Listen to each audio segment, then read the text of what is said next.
Politically, however, I'm sure it's quite complicated. Assuming that under a presidential term, you really only get one grand legislative push. Should derivatives reform be that push for the Obama administration once we get to the other side of the fiscal cliff? Before I let you go, Twitter is abuzz with speculation that Larry Summers will be the next chairman of the Federal Reserve. What would you make of such an appointment should it come to pass?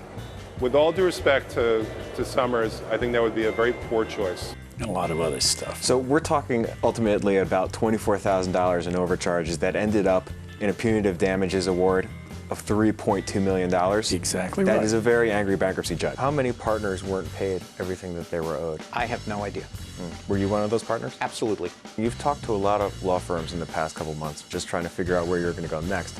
Presumptively, some were stronger than others.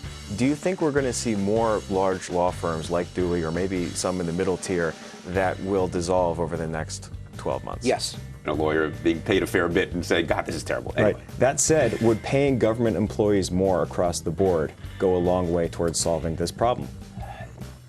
It would depend what order of magnitude. In other words, I don't think we're ever going to get to the point where we will pay SEC lawyers what private sector partners are being paid. And so there's always going to be an imbalance there. And as long as there's an imbalance. But as that imbalance grows, at some point should some protective measures be taken? I mean, how much is Mary Jo White making this year compared to the people that she ultimately has to regulate? I don't know with precision. Let's posit it's an ocean of difference, right? Absolutely. Let's say she earns a bit under $200,000 as chair of the SEC.